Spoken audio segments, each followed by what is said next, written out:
Hello everyone, welcome to my channel ডোনাস kitchen. তোমাদের সবাইকে ডোনাস কিচেনে স্বাগত জানাচ্ছি। আজকে আমি তোমাদের সঙ্গে শেয়ার করব বাঙালির ট্রেডিশনাল একটা পদ, সেটা হচ্ছে মাছের মাথা দিয়ে মুড়ি ঘন্ট। এটা খেতে খুবই টেস্টি আর বানাতেও খুবই সহজ। আর এটাতে আমি পেঁয়াজ রসুন এসব ব্যবহার করছি না। তো চলো দেখে নেওয়া যাক আমি এটা বানাতে কি কি নিয়েছি। মাছের মাথা দিয়ে মুড়িঘণ্ট বানানোর জন্য আমি নিয়ে নিয়েছি এখানে একটা কাতলা মাছের মাথা। এটা বেশ বড় সাইজের একটা কাতলা মাছের মাথা ছিল, আর তোমরা চাইলে রুই মাছের মাথাও ইউজ করতে পারো।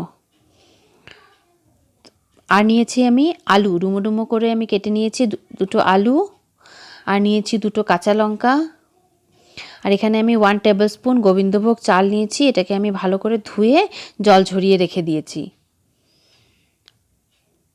আর আমি নিয়েছি এখানে ফোড়ন দেওয়ার জন্য দুটো তেজপাতা, দুটো শুকনো লঙ্কা, 1/2 টিস্পুন জিরে, 10 থেকে 12টা মেথি দানা, 4-5টে এলাচ, 4-5টে লবঙ্গ, আর ছোট এক টুকরা দারচিনি। এগুলো আমি নিয়েছি ফোড়ন দেওয়ার জন্য। আর গুঁড়ো মশলাতে আমি নিয়েছি 1/4 টিস্পুন হলুদ গুঁড়ো, 1 টিস্পুন জিরে গুঁড়ো, 1/2 টিস্পুন শুকনো লঙ্কার গুঁড়ো। এটা আমি কাশ্মীরি রেড চিলি পাউডার নিয়েছি। তো প্রথমে আমি মাছের মাথাটাতে ভালো করে নুন হলুদ মাখিয়ে নেব। এটা একটু বড় সাইজের মাথা ছিল, এজন্য আমি এটাকে ছোট ছোট করে কেটে নিয়েছি যাতে আমার ভাজতে সুবিধা হয়। তো এটাকে আমি ভালো করে নুন হলুদ মাখিয়ে 5 মিনিটের জন্য সাইডে রেখে দেব। আর এই রান্নাটা আমি করব সর্ষের তেলে। তো তেল আমার গরম হয়ে গেছে, তোমরা দেখতে পাচ্ছ। এবার আমি মাছের মাথাটা এতে ভেজে নেব। ভালো করে লাল লাল করে মাছের মাথাটাকে আমি এপিট ওপিট করে সুন্দর করে ভেজে নেব।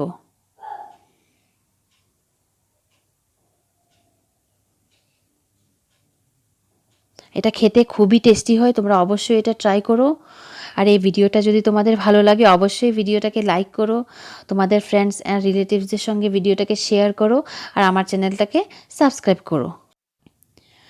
এই দেখো ফার্স্ট ব্যাচ আমার মাছের মাথা ভাজা হয়ে গেছে। এবার আমি এটাকে তেল থেকে তুলে নিচ্ছি। এবার আমি আর যে কয় টুকরা আছে আমি ওগুলোও ভেজে তুলব। আর সুন্দর করে লাল লাল করে আমাদের এটা ভেজে নিতে হবে।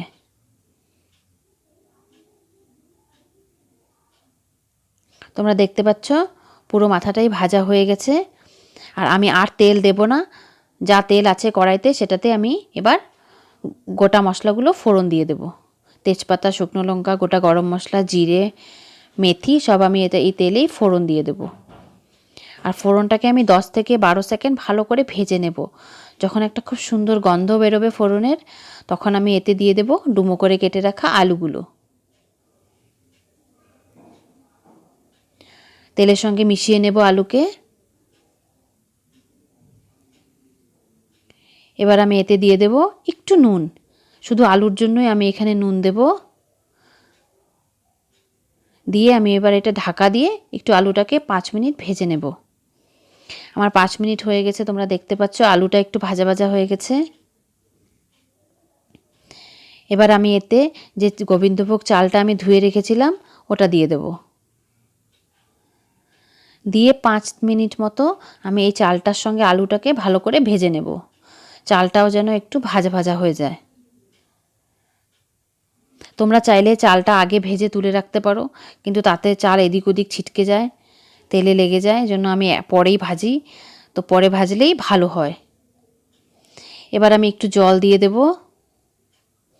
দিয়ে আমি যে শুকনো মশলাগুলো নিয়েছিলাম, জিরে গুঁড়ো, হলুদ গুঁড়ো আর লঙ্কার গুঁড়ো, সেটা আমি দিয়ে দিলাম।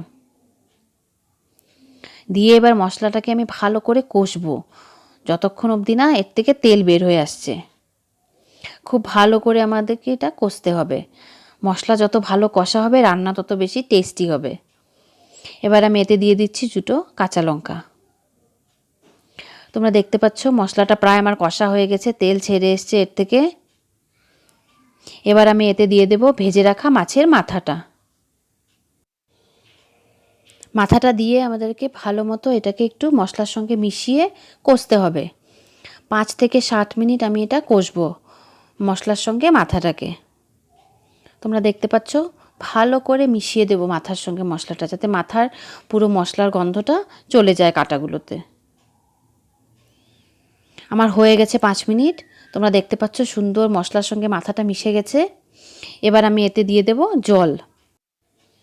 আর জল আমি একটু বেশি করেই দেব, চালটা সেদ্ধ হতে লাগবে, তো এই জন্য একটু জল বেশি লাগবে, যেন মাথা, মশলা, আলু সব যেন ডুবে যায়, ওই হিসাবে আমি জল দেব।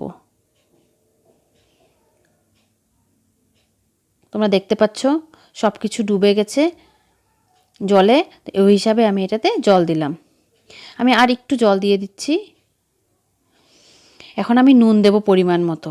আগে আমি জাস্ট আলুর জন্য একটু নুন দিয়েছিলাম, এখন আমি পরিমাণ মতো নুন দিলাম। আর আমি 1/2 টিস্পুন মতো চিনি দিলাম। চিনিটা অপশনাল, তোমরা চাইলে দিতে পারো, না চাইলে স্কিপ করতে পারো। নুন, চিনি, ঝাল তোমরা তোমাদের হিসেব মতো দিও। এবার আমি এটাকে 10 মিনিটের জন্য ঢাকা দিয়ে দেব। দেখো আমার 10 মিনিট হয়ে গেছে। এটা ঝোলটা অনেকটাই শুকিয়ে গেছে, গামাখা গামাখা হয়ে গেছে। আর আলু, চাল সব ভালো করে সেদ্ধ হয়ে গেছে। এবার আমি এতে দিয়ে দেব 1/2 টিস্পুন গরম মশলা গুঁড়ো। দিয়ে এটাকে ভালো করে নাড়িয়ে আমি গ্যাস অফ করে 10 মিনিটের এটাকে স্ট্যান্ডিং টাইম দেব। দেখো কেমন সুন্দর হয়েছে দেখতে। এটাকে আমি এখন ঢেকে দেব 10 মিনিটের জন্য, আর গ্যাস অফ করে দেব। 10 মিনিট হয়ে গেছে আমার। এখন আমি এটাকে সার্ভ করে নেব। তোমরা এটা সাদা ভাতের সঙ্গে সার্ভ করো, খেতে দুর্দান্ত লাগে। অবশ্যই এই রেসিপিটা তোমরা ট্রাই করো। আর যদি তোমাদের এই ভিডিওটা ভালো লাগে, অবশ্যই ভিডিওটাকে লাইক করো, শেয়ার করো, আর আমার চ্যানেলটাকে সাবস্ক্রাইব করো। আর এটা আমি পেঁয়াজ রসুন ছাড়া বানিয়েছি। তোমরা কমেন্ট করে অবশ্যই বলো তোমাদের কেমন লেগেছে। আর তোমরা যদি চাও যে পেঁয়াজ রসুন দিয়ে মুড়ি ঘন্ট রেসিপি, তাহলে আমাকে কমেন্টে জানিও, আমি অবশ্যই চেষ্টা করব শেয়ার করতে। আবার দেখা হবে কোনো নতুন রেসিপির সঙ্গে। Bye bye.